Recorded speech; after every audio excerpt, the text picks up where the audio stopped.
Suddenly, I was rushing around the house like a headless chicken. It was that frustration, mild despair Yeah. of, oh, here we go again.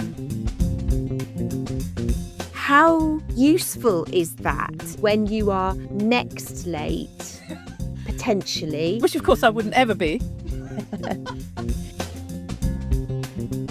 Well, I know you know this. I know you know I know.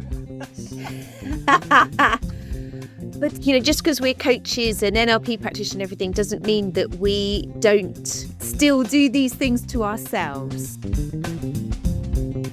That was trickier. Got there, but it's tricky. And it was also, do I want to go here in a public forum? Yeah, why not? Because that's what we do. Hi, Nicky. Hi, Carrie. How are you? I'm really well, thank you. So how has your week been? Well, funny you should ask. You know how you said, oh, I still have ADHD? Yeah. I've had a bit of a wake-up call, shall we say. Oh, have you? So what's happened? Well, a bit of background. I've been working long and hard over the last couple of years, focusing on dealing with an issue that I have that is a very common ADHD one, which is getting out of the house on time without panicking. So what I've managed to do over the years is to get out of the house on time pretty much all the time. But headless and chicken spring to mind. Okay. And running round and racing round and going out and then remembering the umpteen things that, even though I've left everything on the stairs, all in a lump with my car keys and my phone, somehow there's always something that means I have to come back in. So what I've managed to do is lasso all that over the last and feel quite proud of myself, reframing things and all sorts of things, which means that most of the time, would you believe, I get places early. Who knew? I know.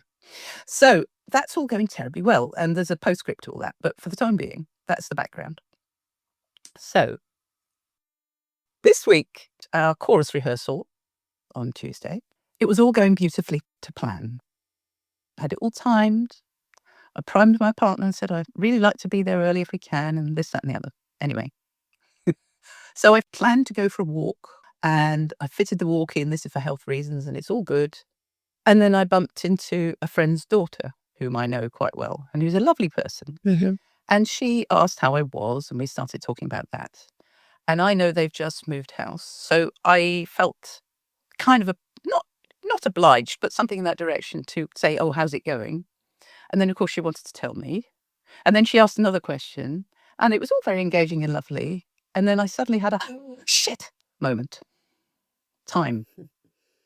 And so because of my health condition, I can't run back. So I had to walk quickly.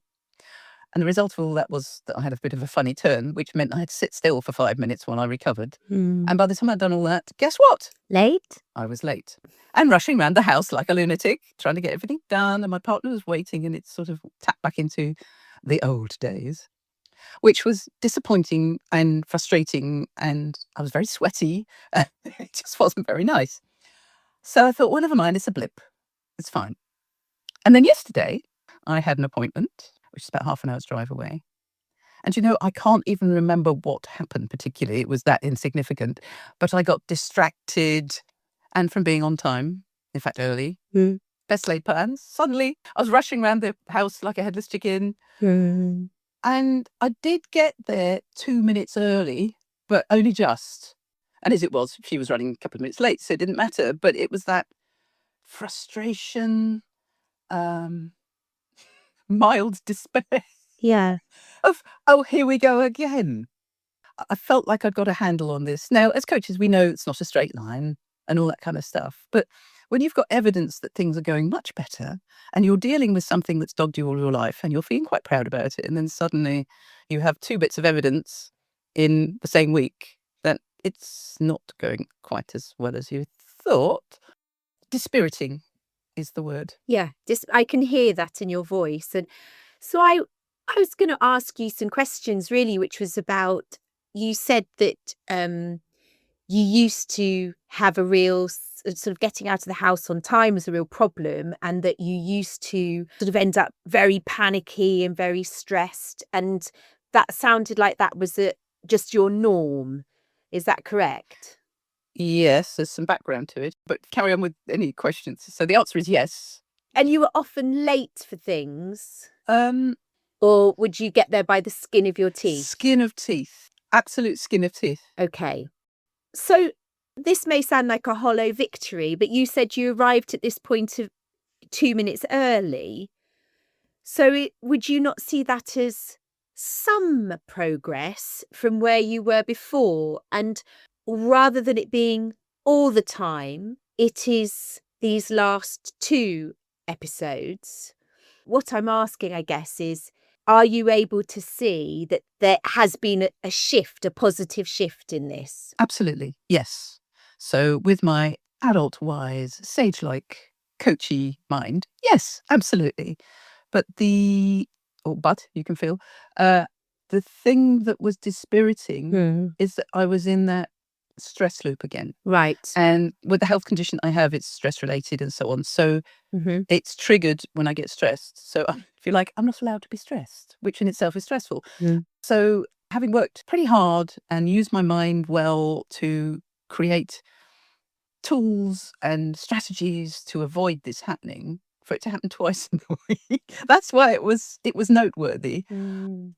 Is it the same root cause of the stress this time? So what I mean by that is your stress now driven by frustration that your strategies aren't working compared to what it may have been driven by before? Yeah, I see what you're saying. Good question. As often in these cases, it's a bit of both, I think. Is it okay to give you some background on this? Yes, well, sure. Okay. My father, as ever, features in this. There's a surprise. Well, you and I both like to go back to sort of root causes of things. And the root cause is that my father was a very angry man, trigger angry. He'd be whistling 1 minute and then one minor thing would happen or be out of place in the house or whatever, and he'd just go ballistic. So it was a huge amount of uncertainty in my childhood.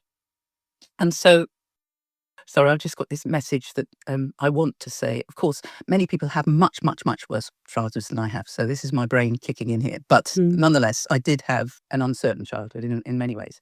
So if you weren't ready on time when he wanted to go, this was a potential massive trigger point. And there'd be lots of shouting and occasionally a whack around the head or whatever happened to be. But there was always the threat. So as a little ADHD kid, the threat of this was, and you and I both know that with small t trauma, which this was, it wasn't big T, it's not like a rail crash or something awful, but it was that constant dripping, if you like the Chinese water torture.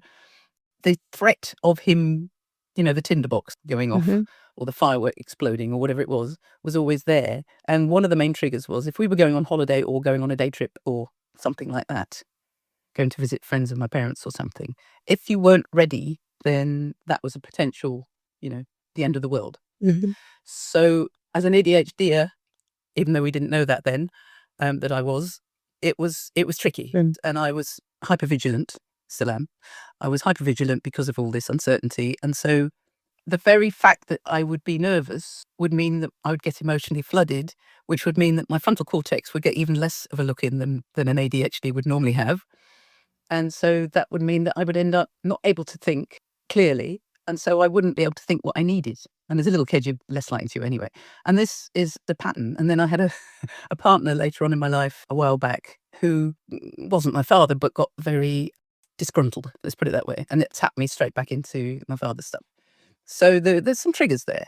And this is why I suppose I'm proud of having dealt with it as well as I have. And yes, you're right. Yes, there is progress, definitely. And it's not so much the slipping back, it's the here we go again-ness. So it sounds like there are clear triggers, and that learned behaviour of there's a consequence to me being late is the learnt behaviour, and it's a negative consequence, whether it be with your father or your ex-partner. Being late has a negative consequence for you. And now you have a fear of I'm going to fall back into that pattern of behaviour where I am late and panicky and flummoxed and busy because this has happened twice now. Yes. It's an opportunity for a reset. Don't get me wrong. Yeah. It's a reminder. And that's why we're talking about it, I guess. Yeah. So I've been doing this really fascinating course, which is based on the sort of autistic brain, but actually a lot of the things that have come out of this research piece that's been done is that some of the responses that autistic people have is the same response that traumatized people have.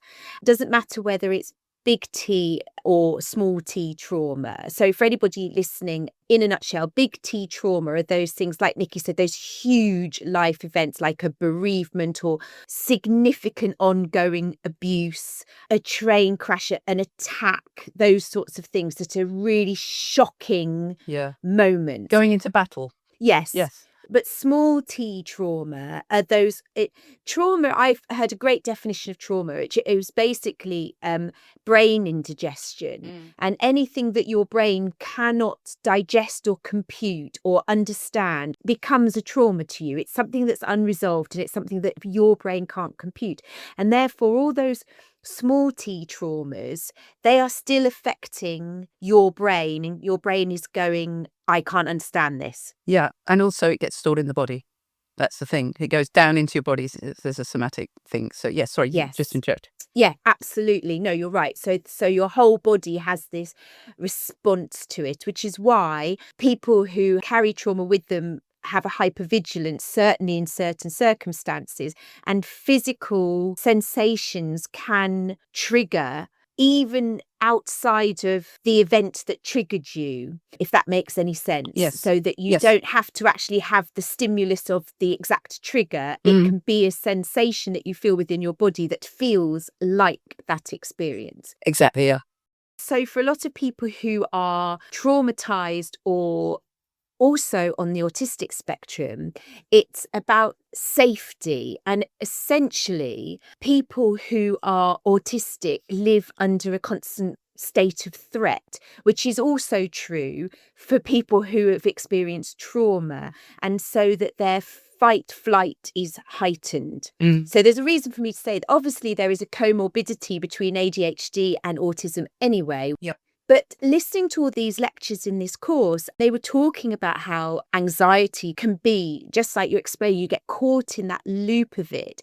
And so there was an exercise that they were talking about, which is a sort of a brain training method to sort of deal with these sorts of anxieties.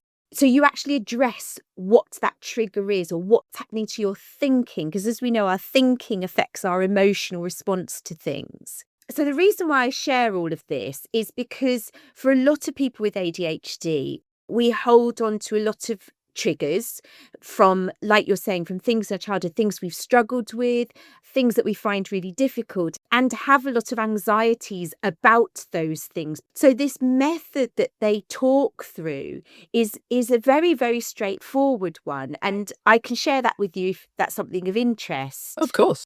Always. So they were talking about 2 questions that you can ask yourself that can be really helpful for dealing with this sort of emotional response. And the first one is, am I overestimating the probability of something bad happening? Yeah.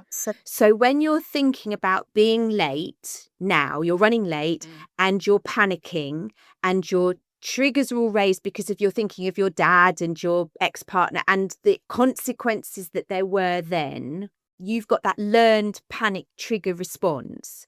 So the question to ask yourself in the situation now, so for example, being late for chorus, am I overestimating the probability of something bad happening? Okay. So that you actually think of what your body is doing in relation to the actual event. Does that make sense? Yes. Okay, so as we're in the same chorus, you know that we're building towards something important at the moment, competing internationally. And so there is an extra sense of responsibility for me because I have a big waggly responsibility bone about being there on time. And a wonderful director has impressed on us, and assistant director, they want us to be there on time so that we can all start. And there are 37 other people waiting for you. And if you're late, then you interrupt it. And also because I do the Facebook stream. So there is a responsibility bone that if I'm late, which is why I wanted to be early, to answer your question, obviously, rationally, the wise sage, the adult in me, says, it's not the end of the world if you're 5 minutes late.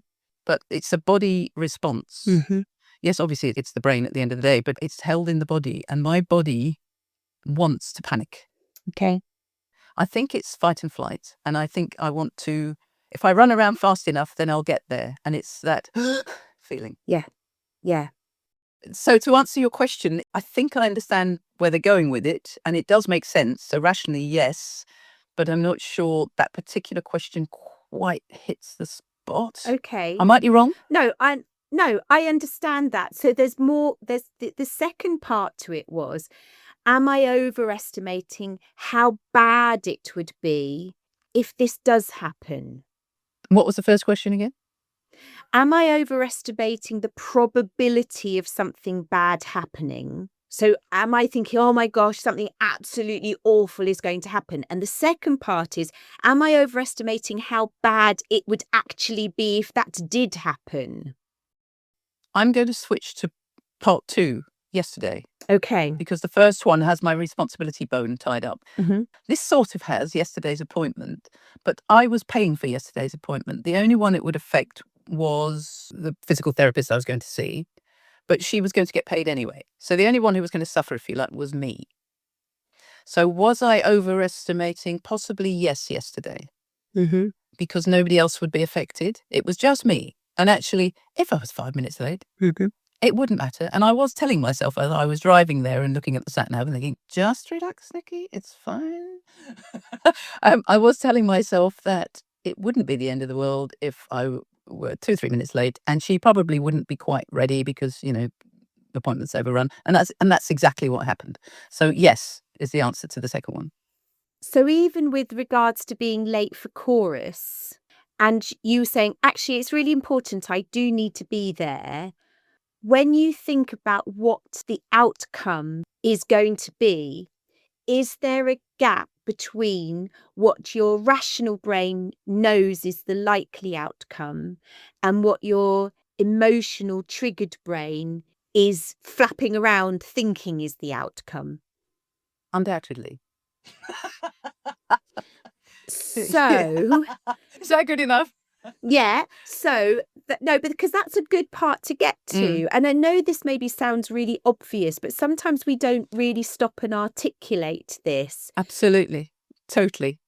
So the second part of this activity was after you've asked those questions, was saying, what is my anxious brain actually telling me is going to happen? And you are honest and you say it. So if it's okay to ask you, that time when you're rushing late to chorus, what is your anxious, panicking, triggered brain telling you is going to happen? I'm thinking. Oh, now that's interesting. It's letting people down. It's letting my mum down, who's been dead for 4 years. So I might get a whack round the head from my dad, who died 6 years ago or 7 years ago, whatever it was. So obviously that's not actually going to happen. This is me cutting through a lot of, because I've done lots of work on this sort of stuff, so I'm kind of cutting out a lot of stuff on the way, and I'm just going what's coming up in my subconscious. But that's the root, I think. So even though you were saying, I'm going to get whack from my dad, he's been dead for years, it's noting when you stop and are honest with yourself about what is the narrative that is driving this. You said at the beginning, oh, I know it comes from this. But that's very different to stopping and saying, what is the narrative? And so you've just discovered what that narrative is. And once you've expressed what that narrative is, you've got something sort of out there and concrete to look at. Yes. And I think what's coming up for me is I want to. Do I want to justify? Interestingly, I want to say, yes, I know all this. Mm. Mhm. So the part of me that thought I was stupid is now saying, you're not stupid, you're not stupid. Look, look, see, I know all this already. So there's a number of things happening at the same time. To take it back to the matter at hand, the obvious actual repercussion would be that I would feel bad and I would judge myself, which fortunately I don't as much as some, but I still do. And the judgment is that I've let people down. So whether I would actually be letting my mum down is another matter. But the feeling was, I mean, my dad didn't hit my mum, apart from once, Mm. but he would take it out on her. Mhm. So there's a protective thing. This has come up for me before in other circumstances, but I hadn't necessarily linked it directly to this being late thing, because it's a deep, visceral thing that I feel. Mm. Mm. And it's on many levels, as you can tell, because there's the self-judgment, there's the disappointment, there's the, I was feeling so proud of myself and now, Mm. But I'm the first to say that if I fall off the wagon with something, it's not a straight line. So I know that as a rational adult. But the little 6-year-old who's running around the house trying to find things and hello clouds, hello sky, oh, I seem to be in trouble. Right. I explained to my wife recently what goes on for me when I'm in this state, because I think understanding builds bridges.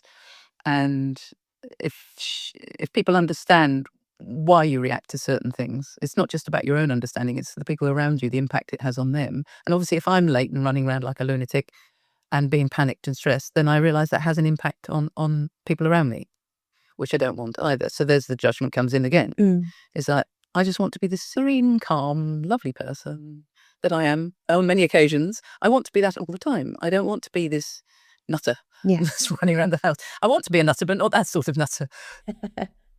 So how useful then is it to rationalize this irrational process so that you can raise your awareness and possibly put the brakes on?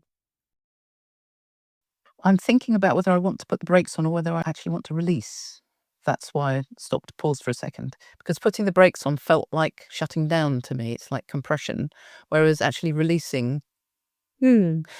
Something's coming up which I'd completely forgotten. There's one thing about something not happening for a while because you've dealt with it or are dealing with it better, is that I forgot a technique that I use, and this is reminded me, so it's brilliant, which is I checked in with my body. So this is sort of CBT-ish. So a while back, after COVID, after lockdown was wonderful for me in some ways. Obviously, it was awful for lots of people, but I didn't have to go anywhere. So this didn't come up. I didn't have to get ready to go anywhere because there wasn't anything to go to. You weren't allowed. So there was that. So when lockdown stopped and we were allowed to go out again, I noticed that this came up with knobs on, if you like. It was quite pointy because it's like, oh, we're going out again. So that's when I decided I needed to solve it or come up with ways to deal with it better. So one day I was early. I was 10 minutes early. I knew I was 10 minutes early. There was a clock there or a phone telling me I was 10 minutes early. And I was about to walk out of the door with my keys and everything else. And I still felt this churning. So even though I was on time, in fact, I was early, I felt like I wasn't. So I stopped and I checked in with my body. And I realized that my stomach muscles were really tight. I was pulling my tummy in a lot. So I thought, oh, that's interesting. Didn't realize that. Okay. So I just literally relaxed them as we're taught to at singing. Just, don't worry about your tummy sticking out. Just let it go. And all the butterflies went. All the churning went. So I forgot that yesterday. It sounds like there's two prongs to this. One is the strategies and the preventative measures that you have in place. So you said, I put all these things on the stairs. I plan to leave early. I do. So you've put everything in place. So that's the sort of practical element to it. And, maybe that's a topic for another occasion, actually talking about the strategies and processes that we put in place just to help us get through the day and do things on time. But for the purpose of this conversation, because you described knowing you know what to do about it, it seems to me that the difficulty is how to deal with that in the moment. So that in the moment feeling, you've described another one, thinking of the somatic impact on you, checking in with your body and, relaxing your stomach muscles or remembering to breathe. For a lot of people, it's just like you've gone to shallow breath status, so the deep breath. But then your thinking, even if it's subconscious, drives your response. And so that irrational thinking and that subconscious thinking when you're late is going, I'm going to be in trouble. I'm letting my mum down. There's trouble here. I'm letting people down. Sure. That's the narrative that's going on in your head. What is the reality? So let's use the example of being late for chorus. The narrative in your head, which is leading to that experience in your body in the state of panic, is I'm letting my mum down and linked to that very much emotional past. But what is the reality in that situation? What would the actual consequence in practical terms be if you had been, let's say you were 5 minutes late? I would miss possibly the recording that I needed to do. Don't know, 5 minutes, possibly not. I might get a look. Okay, yeah. Looks are actually quite, I talk about this with my clients. It's the look, and we know what we mean by the look. Yeah, yeah. And it might be because you've interrupted somebody or whatever, and somebody's looking at you in the WTF way, like, what? Yes. And when you've jumped in and said too much or whatever. So there's the look, which we know what we mean and we try and avoid. So there is that. So in practical terms, the look, which at the end of the day isn't the end of the world.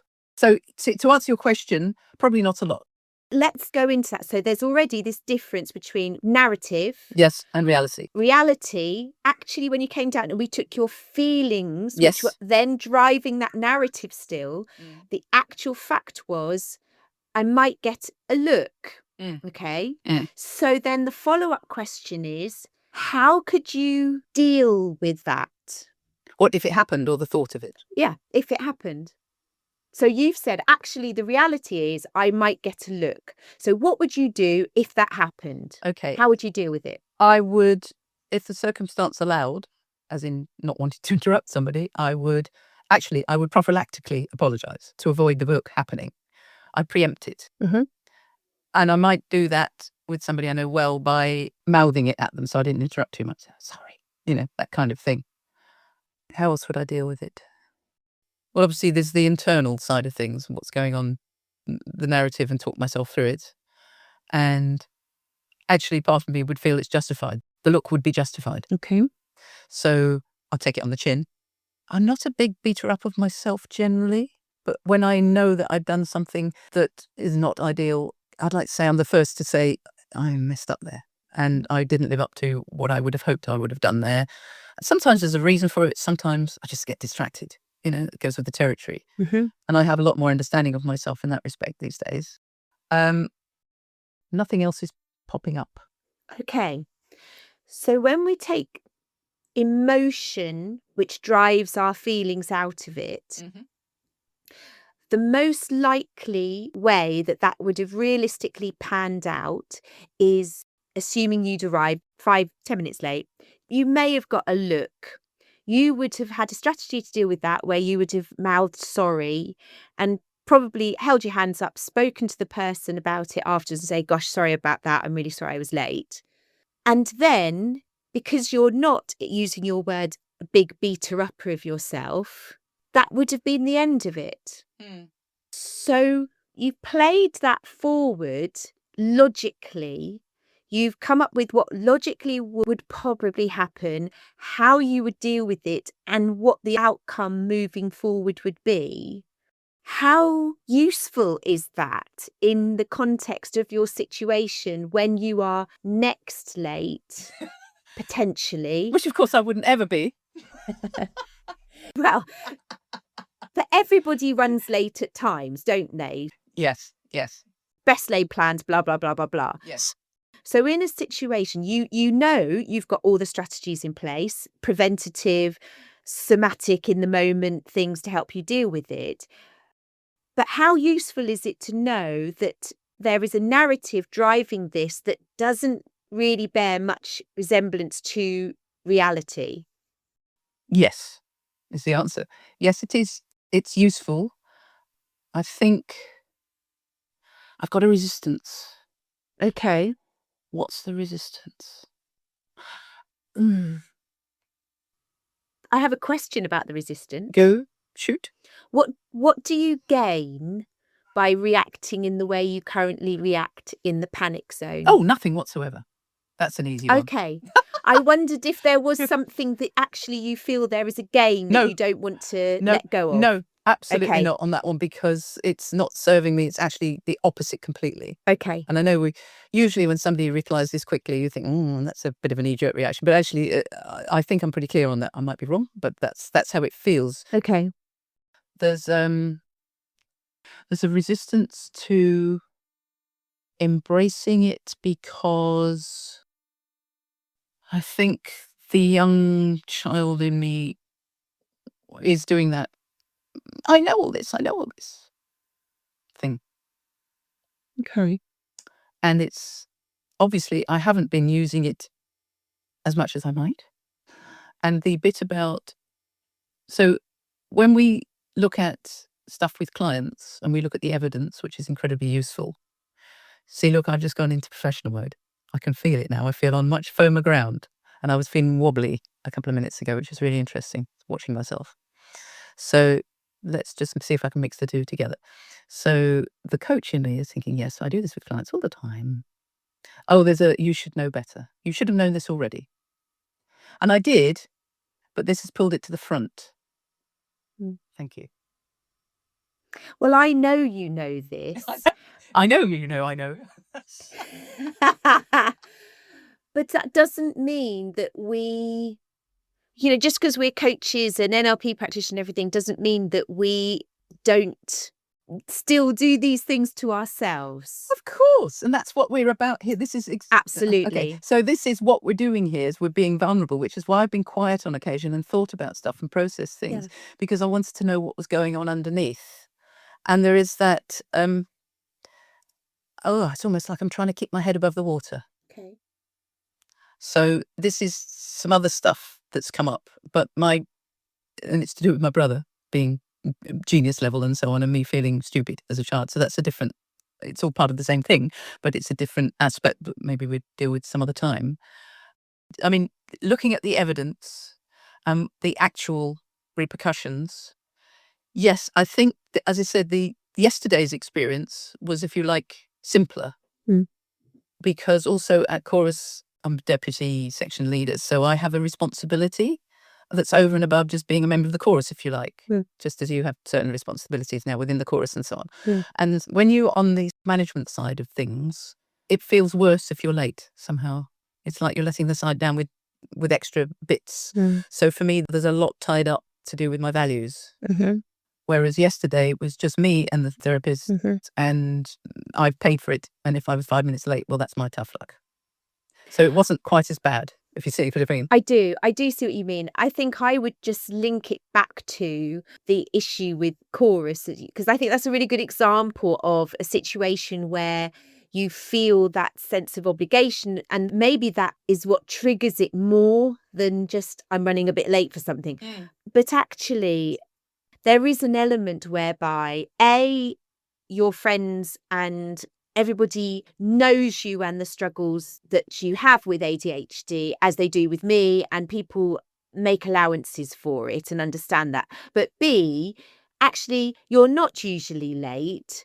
So if you take the sort of 80-20 principle to things, most of the time you're late. So if there is a blip, people will see it as a blip rather than your norm, but you're seeing it as your norm. Okay, so this brings me to part 2, which is, I think the reason that I felt disappointed this week and everything else I felt yesterday was that I had a conversation with my wife and a good friend of ours recently. And I'd left my credit card in a shop, and they were sitting in the car, and I couldn't find the credit card, and I didn't know where it was. It's classic ADHD, you think, oh, where's it gone? Panic. And I got back to the car, and I can't even remember where the credit card was. It was probably in the car. And they'd had to wait, I don't know, 4 or 5 minutes for me. And when we got back to the house, they were sort of saying, oh, I can't remember the ins and outs of it because it was a little while ago. But I felt, and this is my feeling, I felt judged. I felt misjudged. I'm feeling quite tearful thinking about it now. Mm. And we subsequently had some conversations about this where I said, yes, I am sometimes a bit scatty. Yes, I do forget things. But you do know the situation now. You know that I have ADHD going on, and I deal with it pretty well most of the time. Mm. But, I'm going to have a blip. Mm. I'm going to have a blip here and there. And then I go into a panic. This ties back to my father again. Because him waiting in the car would have been, yeah. So I said, I'm trying to deal with that and keep a clear head and think and not panic. And most of the time I'm doing pretty well. And I feel like you're not giving me the credit for what I have done in the last couple of years and how far I have come. And we had a couple of supplementary conversations. I had one with my wife and then I went around to see my friend and we had some illuminating conversations. I said, what perhaps you don't realize is that when I'm rushing around like a headless chicken, I'm not the business professional who's worked for myself and been a creative director and all the other things I've been. I'm a 6-year-old in my little red shoes with my white socks on. I'm the little curly haired, bubbly little kid. Mm. That's where I go. And if you could perhaps understand that at some level, that might help you cope when I am causing you delays. And I hate the impact it has on you. Mm. That's one of the reasons one of the main things is letting other people down. It's that again. Mm. I think as ADHDers, I've written here, we might be coaches, but we still need encouragement from those we care about Mm.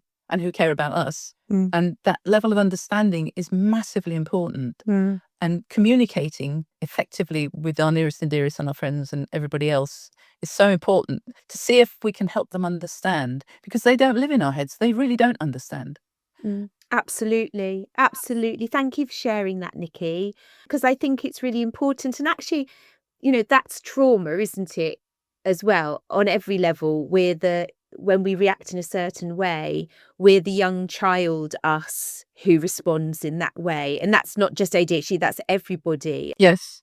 But people don't necessarily know or appreciate or understand that. And I think you're right, communicating that and being able to ask for support and say to our loved ones, actually, how we are does impact others.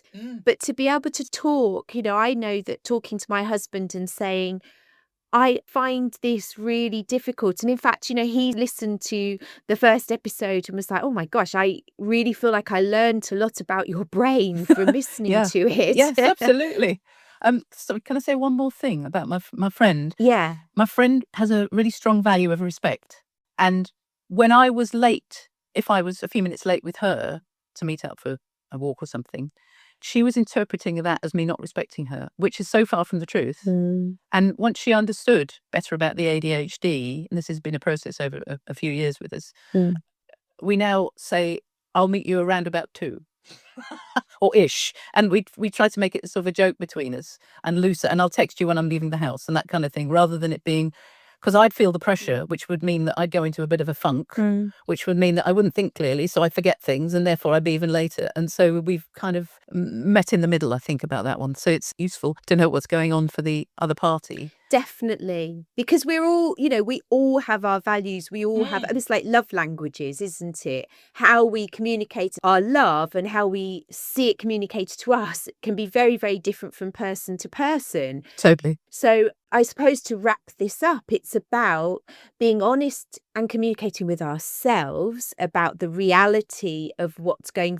on for us and thinking through, being able to press pause and stop the narrative that's the 6-year-old child. Absolutely. And train ourselves to go, okay, that was then, but now as a year old, the reality is this, and actually, how would I deal with it? Okay, I've got this now. Can I amend one word in everything you've just said? Yeah. You said about being honest with yourself. To me, it's about being curious. Because being honest suggests that you weren't being before. And for me, it's about looking at it from a different point of view, getting a different, reframing. Yeah. Different perspective. Yeah. Because It's not about, for me, it's not about being honest, because I like to think that's the starting point, really, if you want to look at yourself. It's more that curiosity. And when you ask the questions, and I got the resistance out of the way, the wisdom access, as they say. And yes, you can say, oh, there's all this in between. But actually, if I go back to root cause or potential root cause, it was that thing that came into my mind, my subconscious brought up, which was about letting my mum down, or protecting my mum, actually. It's protecting my mum. And I think I understand what you mean about the word. I think that's what I meant by honesty, that sometimes Yes. you were honest enough to go through the superficial level and get to the actually what's really going on here bit. And I think sometimes we can be too quick to miss that stage, is what I mean, that we sort of rush on and go, Yes, absolutely. oh, I'm just Yeah. busy. Yes, it stresses me. But actually to stop and use curiosity and honesty and say, actually, this is what really is happening here. This is what the narrative is, and this is the reality of the situation. And then being able to communicate that with other people. Yeah. The bit where I was honest, and when I stopped before I did it, was about the resistance. Yes, I know that already. Yes. Yeah. That was the bit that I had to be honest about. The bit about my mum was the curious bit. So it's about being vulnerable. And I love being vulnerable, but if being vulnerable means that people will see that, I've been stupid or I didn't know that, and that plumbs into I'm doing that voice on purpose, then that was trickier. Got there, but it's tricky. And it was also, do I want to go here in a public forum? Yeah, why not? Because that's what we do. Thank you, Nicky. It's been a really good conversation. Thank you for being so honest about something that I think will resonate with lots of people listening. And hopefully the sort of process that we've talked through may be of use or interest to people as well. But they'll definitely have learnt from just hearing you. So thank you, Nicky. Thank you. And thank you for sharing the questions and the things you've learnt. And as ever, it's been an interesting, twisty-turny voyage of discovery. Oh, well, thank you, everyone, for listening. Thank you. We'll see you soon. Bye. Bye.